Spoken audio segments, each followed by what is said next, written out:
Hello and welcome back to Ebenezer Cottage Garden. Today is absolutely glorious. Look at this sunshine we've got. After a couple of weeks of just grey, cold weather, no real rain at all, it's really nice to have this kind of weather back. So I'm going to go out and pick some elderflower today and show you how to make some elderflower cordial.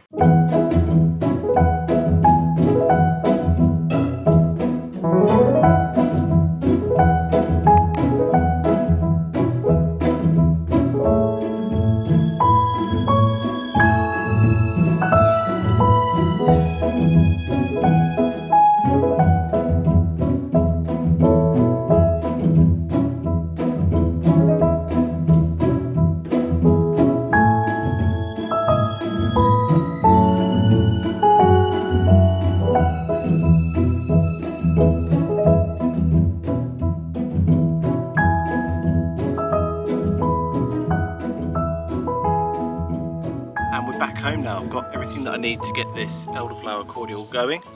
To start with, you'll need some boiling water. I've got 1.5 litres of boiling water in here. And then from there, it's really quite a simple process. It takes about 24 hours.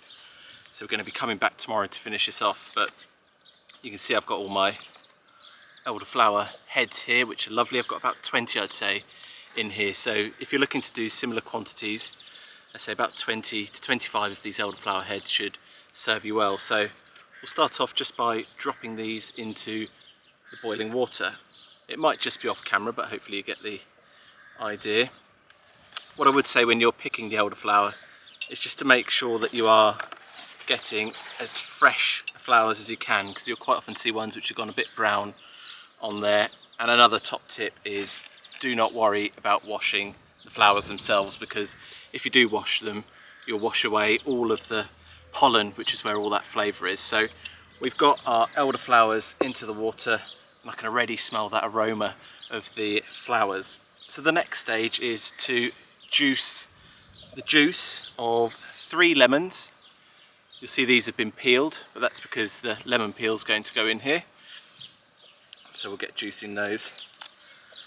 And the elderflower itself, the elderflower cordial, is excellent if you just want a refreshing drink on a summer's day like today. It'd be lovely to have a nice glass of this, but I'll have to wait until tomorrow.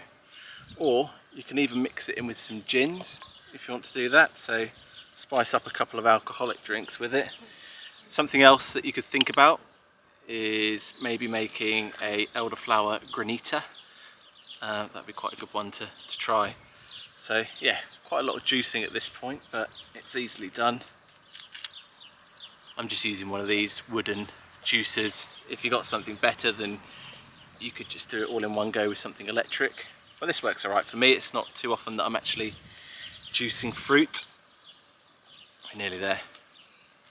If you've got the chance to pick up any wax-free lemons, I recommend doing that. And if you're not sure what to look for, just try and buy organic, and they should be wax-free.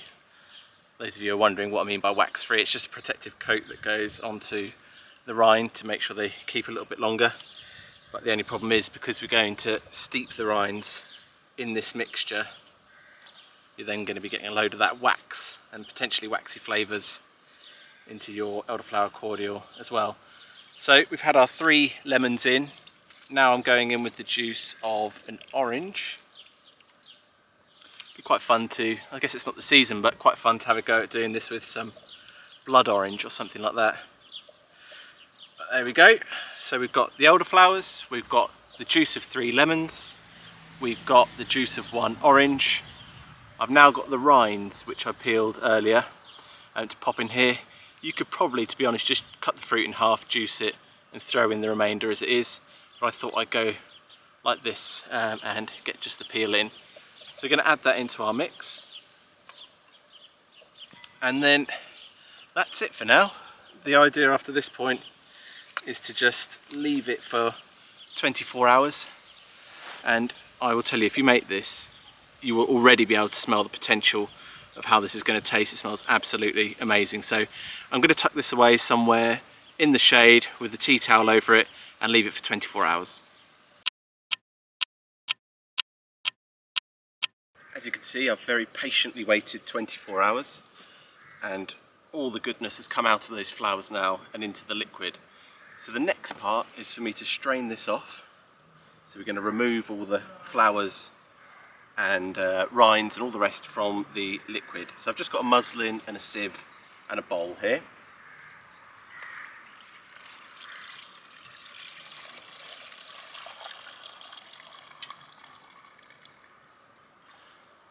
And there we go, it's all strained.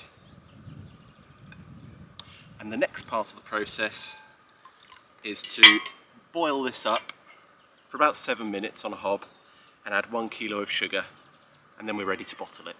As mentioned earlier, I boiled off the Elderflower Cordial and I boiled it for around 5 to 7 minutes, and the reason for this is not only to incorporate the sugar but also to kill off any live yeasts or anything like that, which would mean that they continue to ferment in the bottles, and that means exploding bottles.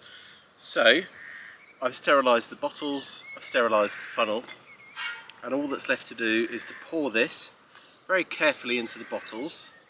Hopefully you've got a better funnel than I have, because this one's a bit kind of comedically small. And then once you've got it in the bottles, you can either pop it in the fridge, or if you prefer, now that you've boiled and killed off the wild yeasts, this should last for about 6 weeks or so, sorry, 6 months in a cupboard, and you can capture that glorious summer sunshine in a bottle to enjoy on a rainy day.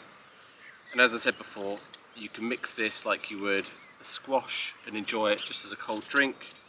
You can turn it into a granita, or you can add it to a cocktail or a gin and tonic.